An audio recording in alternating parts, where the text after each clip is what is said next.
We live in a equivalent of a Wi-Fi internet field. I call it the cosmic internet.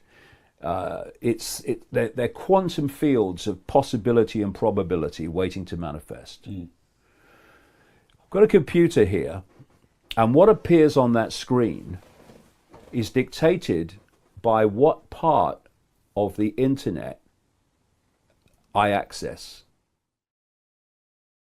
What part of these quantum fields of possibility and probability I access and turn into experience, in a way I'll describe in a second, dictates what appears on my screen. In other words, dictates my own life experience. If you live your life within the parameters and the program of the postage stamp consensus, then you are interacting with this quantum field of possibility and probability in a very narrow band of frequency. So the potential you have to manifest experience in your life and achievement, if you like for a word, in your life is limited by that. Once you expand your self-identity, as I'll come to in a second, and your consciousness expands, and your sense of the possible expands, you're now interacting with this quantum field of possibility and probability in a much vaster swathe. And therefore, your potential for manifestation of experience, for manifestation of achievement, for manifestation of the world, the life you'd want, becomes massively expanded. And what dictates our interaction with this possibility and probability is our self-identity, seems to me. If you believe that you are little me and have no power, then that manifests itself as the frequency band you're operating on, and it's very narrow. We have got caught, and this is the very foundation of the perceptual manipulation. We have got caught in the illusion systematically that what we're experiencing is who we are. And if you look at political correctness and this whole transgender, because that's a complete scam. It's not about, just a very quick aside, it's not about respecting people who feel they're in the wrong body. It's not about that. That's just the excuse. It's about divide and rule. We now have feminists and transgender people in conflict. It's another fault line.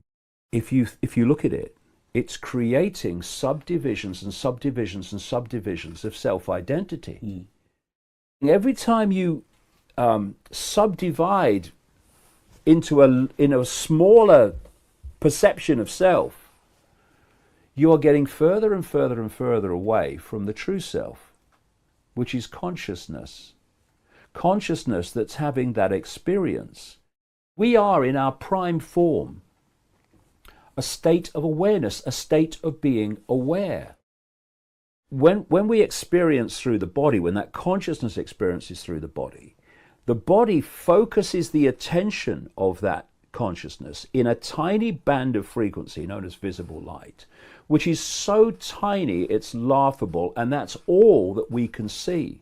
We don't actually live in a world, we live in a band of frequency.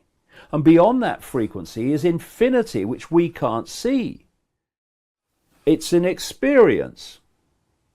And these experiences are given labels like Christian, white, black, brown, Jewish, Islam, Hindu, right? People self-identify with those labels and they say, that is me.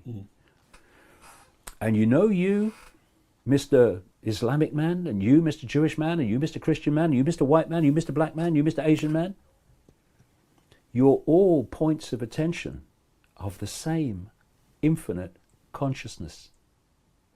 And because you have become so programmed to believe that your labels are you, you are fighting each other for power To hold on to an identity. To hold on to impose in many ways an identity.